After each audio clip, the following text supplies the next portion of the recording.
वेदाचं मंथन आहे, शास्त्राचं सार आहे आणि पुराणाचा अशा प्रकारचा हेतू आहे.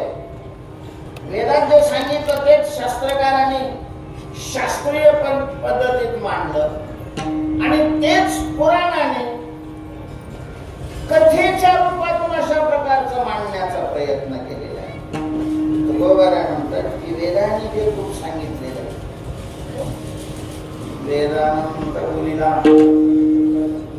अर्थ हितोकाची साधिला अर्थ, त्या वेदाच्या बोलण्याचा अर्थ संशोधन करून अशा प्रकारचा निघालेला आहे. काय निघालाय?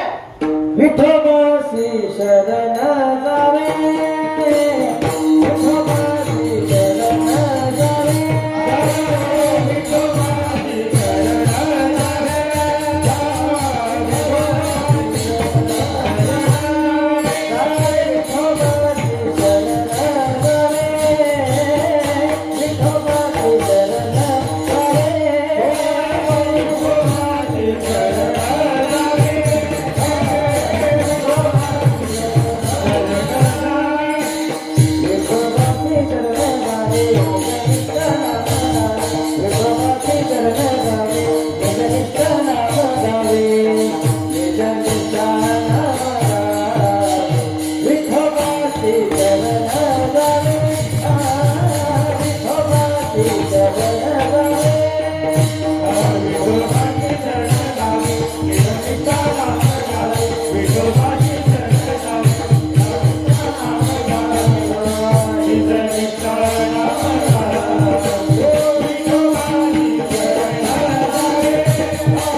वेदाचा उद्देश हा वेदाचाच नाही, सकळ शास्त्रांचा विचार सगळ्या वेदाचा विचाराचा शेवट या निश्चयामध्ये, त्या निश्चयामध्ये निष्ठा नाम घ्यावे. कसलाय वेदशास्त्राला अनुसरणारे जे पुराण आहेत, वेद 4 आहेत, ऋग्वेद, यजुर्वेद, सामवेद आणि अथर्ववेद. वेदाला अनुसरणारी शास्त्र 6 आहेत, न्याय, वैशेषिक, सांख्य, योग, पूर्वमीमांसा आणि उत्तर मीमांसा.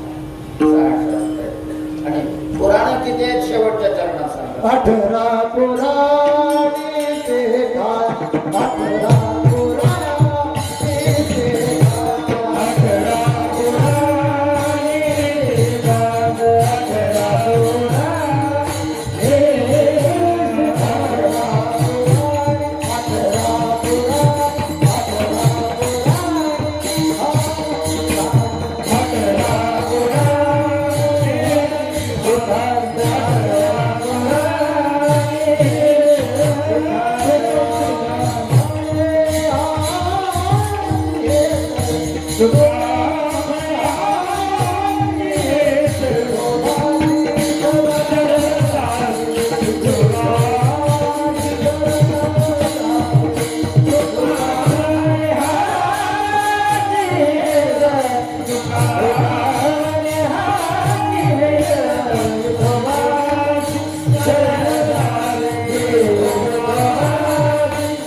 मद्वयं भद्वयं चैव वत्रयं वचतुष्टयं पाग्निं पुराणानि कुस्कं गारुडमेव च मद्वयं म आद्य अक्षर असणारे दोन पुराण आहेत मत्स्य पुराण आणि मार्कंडेय पुराण मद्वयं भद्वयं भ आद्याक्षर असणारे दोन आहेत भागवत पुराण आहे भविष्य पुराण त्रयम ब आद्याक्षर असणारे तीन आहेत ब्रह्मपुराण ब्रह्मांड पुराण आणि ब्रह्मवैवर्त पुराण व चतुष्टयम व आद्याक्षर असणारे चार पुराण आहेत वामन पुराण वायू पुराण वराह पुराण आणि विष्णू पुराण व चतुष्टयम नालिम नारद पुराण लिंग पुराण पाग्निम पद्म पुराण अग्नि पुराण पुष्कम कुर्म पुराण स्कंद पुराण आणि गारुडमेव च गरुड पुराण किती झाली मला 18 काय बघायला 18 पुराण अशा प्रकारचे 18 पुराणाचाही हेतू जर काही असेल तर तो हाच आहे विठोबाशी शरण जावे निजनिष्ठा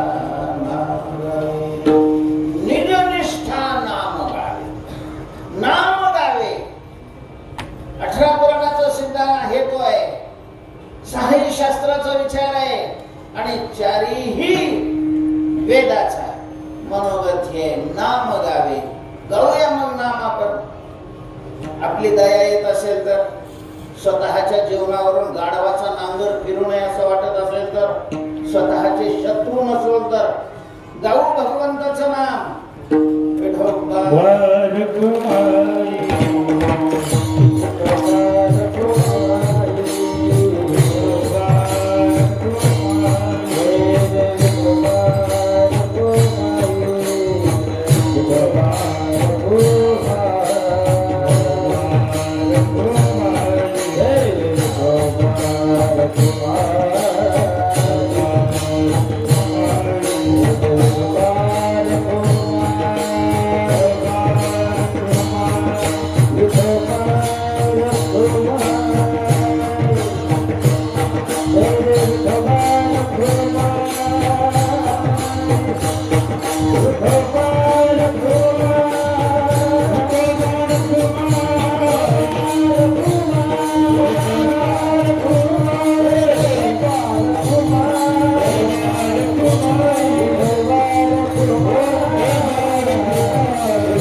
तुम्ही म्हणत नाही असा मी आरोप करत नाही, पण मला नाही ऐकवायला तर अनुभवाचं कोणी आपला नाही करत.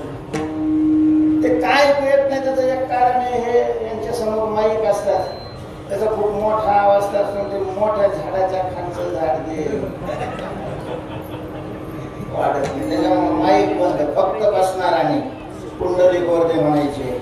आणि त्याच्यामध्ये मग महिला मंडळ पुरुष मंडळ तुम्हाला काय अडचण, तुमच्या मताला तेवढीच किंमत आहे.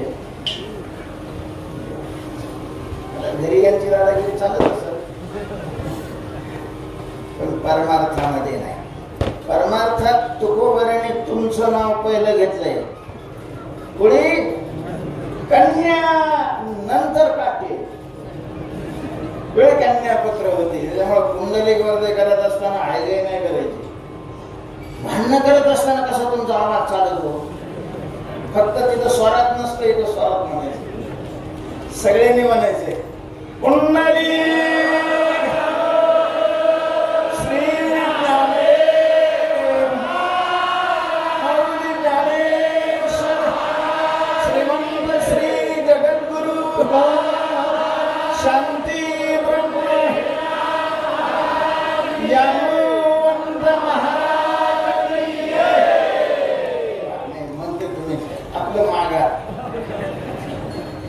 मागा म्हणली होती की नाही पण आता तर म्हणते